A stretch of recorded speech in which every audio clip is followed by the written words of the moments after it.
Hoy nos vamos a sumergir en una de esas preguntas que parecen muy sencillas, casi de catecismo, pero que en realidad abren un laberinto, bueno, un laberinto fascinante. Sí, ¿Quién o qué existía antes de Adán y Eva?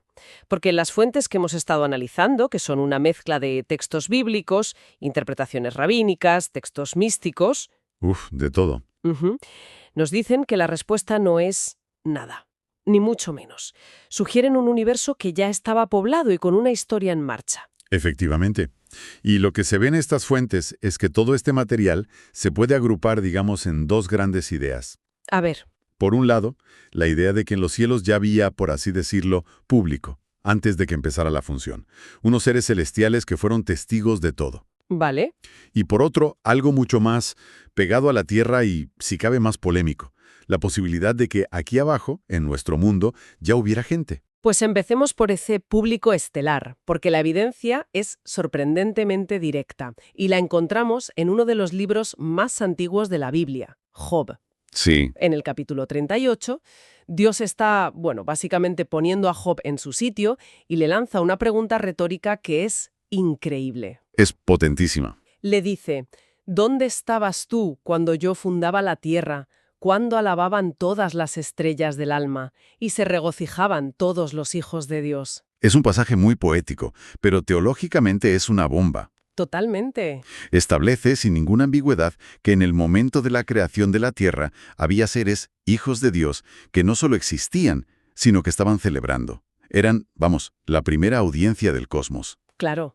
Ahora, la clave está en entender a qué se refiere el texto con hijos de Dios, que en hebreo es Bené Elohim. Exacto. Las fuentes nos aclaran que este término se usa de tres maneras muy distintas en las Escrituras. Y es crucial no confundirlas, imagino. Totalmente. El primer significado, y el más relevante para nuestra pregunta, es el que vemos en Job, seres celestiales, o sea, ángeles. Vale. Son seres espirituales, creados directamente por Dios, que preexisten al universo material. De hecho, en el primer capítulo del mismo libro de Job, se nos dice que estos Bené Elohim vienen a presentarse ante Dios, y entre ellos, curiosamente, Se cuela Satanás. se cuela Satanás, lo que ya nos da una pista de que no todo era armonía en esa corte celestial. Es decir, que cuando Job escucha esto, está entendiendo que había una corte celestial, una especie de público cósmico, antes de que se creara nada en la tierra. No está pensando en reyes o en profetas humanos. Exacto. El segundo significado es posterior. Es ya del Nuevo Testamento. Ah, Ahí, hijos de Dios se refiere a los creyentes que por la fe en Jesucristo son adoptados en la familia de Dios. Es una afiliación espiritual, por gracia, no por creación directa como los ángeles. es otro concepto. Y el tercer uso es único y exclusivo para Jesucristo, el Hijo unigénito. No es creado ni adoptado, sino que comparte la misma esencia divina del Padre. Es una categoría aparte. Bien, pues centrémonos en esa primera categoría. Los ángeles como testigos. ¿Cómo ha procesado la teología a lo largo de los siglos esta idea de que hubiera seres conscientes presenciando el Big Bang divino? Pues ha sido un pilar para entender el orden de la creación. Las fuentes mencionan a varios pensadores clave. Juan Calvino, por ejemplo, los veía como los espectadores primordiales de la gloria de Dios. O sea, su función era mirar. Su existencia no era para ayudar, sino para atestiguar el poder divino. Luego tienes a Tomás de Aquino, siempre tan sistemático, que aplicaba una lógica casi arquitectónica. A ver. Argumentaba que, siendo Dios un ser puramente espiritual, lo coherente es que su primera creación fuera también espiritual, los ángeles, antes de descender a la creación del mundo material y físico. Entiendo la lógica de Tomás de Aquino, es muy jerárquica, de lo más sutil y espiritual a lo más denso y material. Exacto. Pero, ¿no choca eso un poco con la imagen que da el Génesis de un Dios que parece disfrutar de lo físico? ¿De moldear el barro con sus manos? ¿De pasear por el jardín? Es una tensión fascinante. Por un lado, tienes la visión filosófica de un Dios abstracto y ordenado, y por otro, la visión narrativa de un Dios artesano, cercano. ¿Y ambas conviven? Ambas conviven en la tradición. De hecho, comentaristas como Matthew Henry se fijan en la poesía del pasaje de Job. Señalan que la frase «estrellas del alba», usada en paralelo a «hijos de Dios», no es casual. ¿Por qué? Evoca luz, gloria, belleza, y sugiere que el propósito fundamental de estos seres era la adoración, ser un coro cósmico. Un coro que, sin embargo, no cantó siempre al unísono, porque esa historia celestial tiene una fractura, una rebelión. Precisamente. La existencia de ese coro implica también la posibilidad de la disonancia. Las fuentes nos hablan de una rebelión cósmica, una guerra civil en el cielo. Vaya. Un grupo de estos seres celestiales, liderados por una figura que la tradición identifica como Lucifer, un ángel de altísimo rango, se rebeló por orgullo contra Dios. Y esto se menciona en Isaías y Ezequiel, ¿verdad? Si los pasajes de Isaías 14 y Ezequiel 28, aunque hablan de reyes terrenales, se han interpretado tradicionalmente como alegorías de esta caída.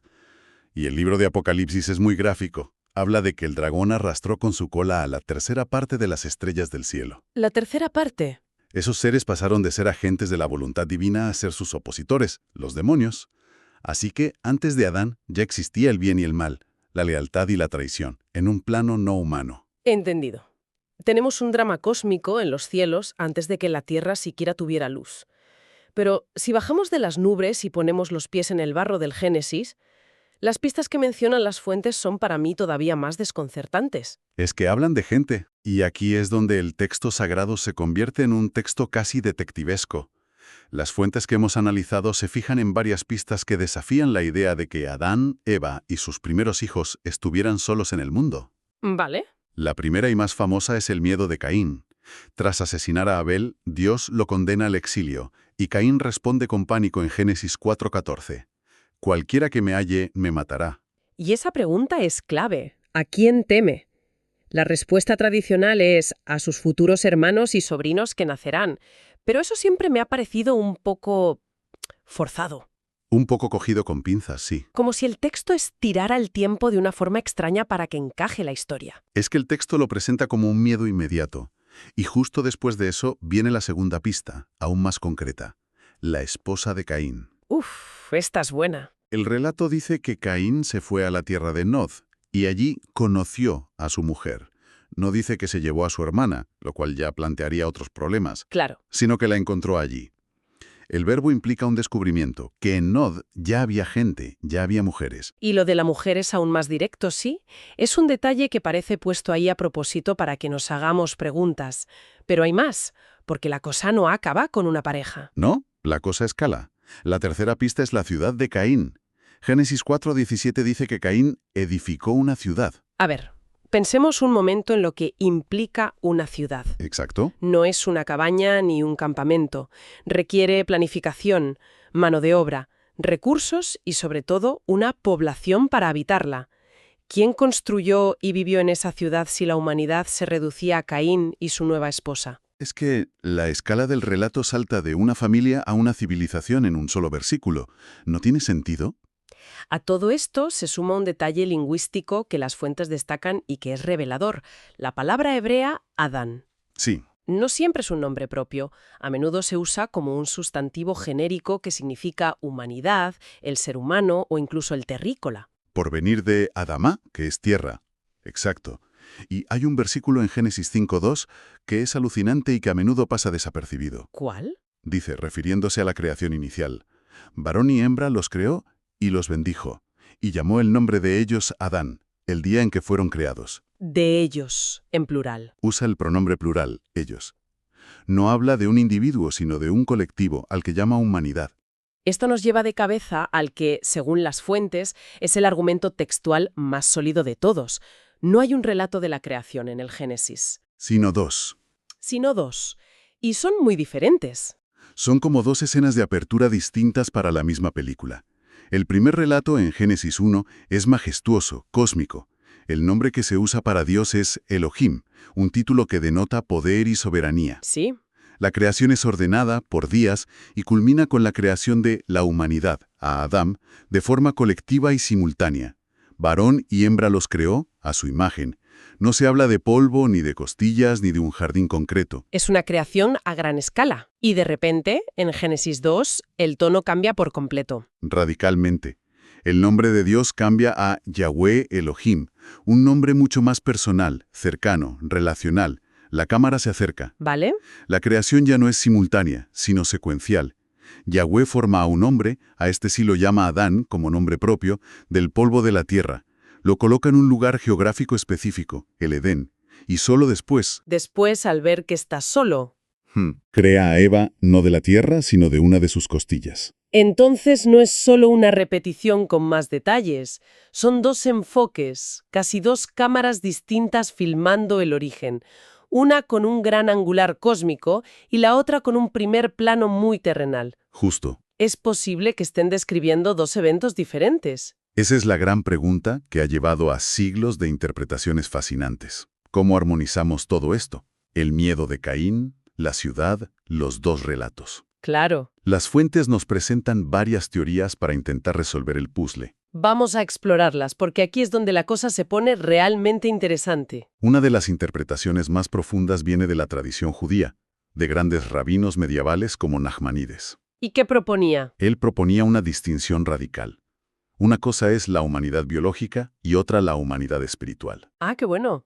Sugería que el proceso descrito en Génesis 1 y la evolución natural ya habían producido homínidos en la Tierra, seres biológicamente humanos. O sea que Adán... Adán, el del capítulo 2, no sería el primer homínido, sino el primer ser humano en recibir un alma divina, la Neshama, que le otorga conciencia moral, libre albedrío y una conexión directa con Dios. Esa idea es potentísima. Resuelve de un plumazo el problema de Caín y su miedo, porque habría otras tribus de humanos biológicos ahí fuera. Claro. Y al mismo tiempo abre un diálogo fascinante entre fe y ciencia. No serían contradictorias, sino dos fases de la misma historia. La evolución creando el recipiente... Y Dios infundiendo el contenido espiritual. Exacto. Para Nachmanides, la frase «hagamos al hombre a nuestra imagen» era un diálogo de Dios con la propia tierra, una cooperación. Me encanta esa idea. La tierra provee el cuerpo y Dios provee el alma. Adán sería el prototipo de una nueva forma de ser humano, el humano espiritual. Y luego las fuentes también hablan de interpretaciones más místicas, ¿verdad? Que van incluso más allá. Sí, la cábala judía, a través de su texto principal, el Zohar, ofrece una visión diferente.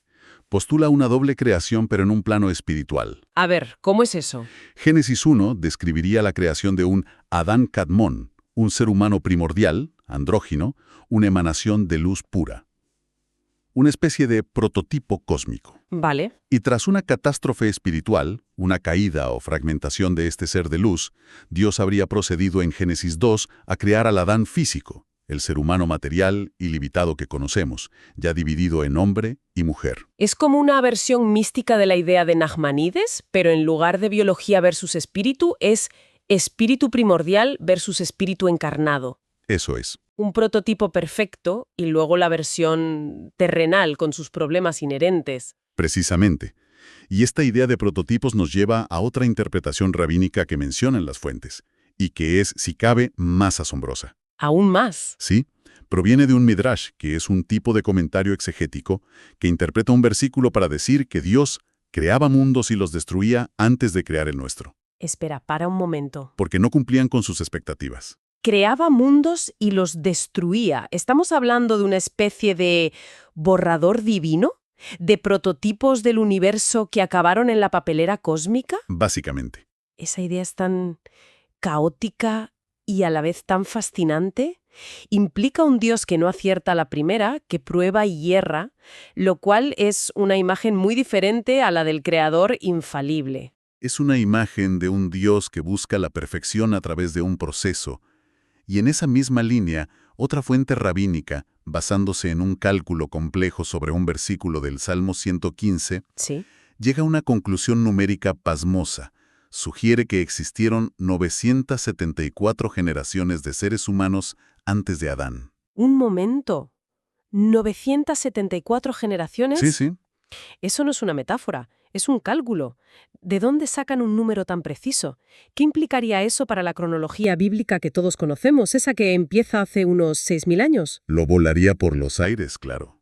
El cálculo es intrincado, tiene que ver con la entrega de la Torá en las generaciones mencionadas, pero lo importante no es tanto la exactitud matemática, Es la idea. como la idea que transmite, que la historia de la humanidad para estos sabios era mucho más antigua y vasta de lo que una lectura literal del Génesis sugiere, que hubo ciclos, épocas e humanidades previas a la nuestra. Es abrumador. ¿Y hay alguna explicación más, digamos, académica o histórica para todas estas incongruencias en el texto? Sí, y es la cuarta gran perspectiva que encontramos en las fuentes. Es la hipótesis histórico-crítica. Vale. Esta teoría sugiere que el libro del Génesis, tal como lo conocemos, no fue escrito por una sola persona en un solo momento, sino que es una compilación de diferentes tradiciones y textos antiguos, editados a lo largo de mucho tiempo. ¿Y los redactores finales? Probablemente sacerdotes, durante el exilio en Babilonia, tenían una agenda teológica muy clara: ¿Cuál era? consolidar la identidad del pueblo de Israel como el pueblo elegido, con un origen único y una relación especial con Dios. Ah, claro. Para ello, tomaron estas tradiciones antiguas y las tejieron en una narrativa que enfatizaba el linaje directo desde Adán a través de su hijo Set hasta Abraham y finalmente hasta Israel. Entonces, desde esta perspectiva, el Génesis no sería tanto un libro de ciencia o historia universal. Sino un manifiesto de identidad nacional y teológica. Los redactores no estarían intentando ocultar a otros pueblos, sino centrando el foco narrativo en el linaje que consideraban elegido, dejando las otras historias, como las de la gente de Nod. En los márgenes del texto. Exacto. ¡Qué recorrido! Empezamos con un coro de ángeles celebrando la creación y hemos terminado analizando redacciones sacerdotales en Babilonia, pasando por prototipos cósmicos y generaciones perdidas. Uf, sí. Queda claro que la historia de nuestros orígenes, incluso dentro de un solo libro, es un tapiz tejido con hilos muy distintos y mucho más enigmático de lo que solemos admitir. Totalmente. Y creo que la conclusión clave de este análisis no es encontrar la respuesta correcta a quién mató a Abel o de dónde salió la esposa de Caín. No. La revelación es la profunda complejidad de estos textos. Reflejan una verdad fundamental sobre la condición humana, nuestra dualidad. Somos, a la vez, Adama, tierra, polvo, conectados a lo biológico y lo terrenal, y al mismo tiempo tenemos el Neshama, el aliento divino, esa chispa que nos conecta con algo trascendente. Somos ese puente entre el cielo y la tierra. Exactamente. Y para dejar una última idea en el aire, las fuentes nos recuerdan un pasaje del Nuevo Testamento que dialoga directamente con todo esto. A ver, para terminar. En su primera carta a los Corintios, el apóstol Pablo escribe: «Fue hecho el primer hombre Adán, alma viviente; el postrer Adán, refiriéndose a Cristo, espíritu vivificante». ¡Qué potente! Quizás la historia del Génesis no trata solo de un origen en el pasado, sino de un viaje continuo.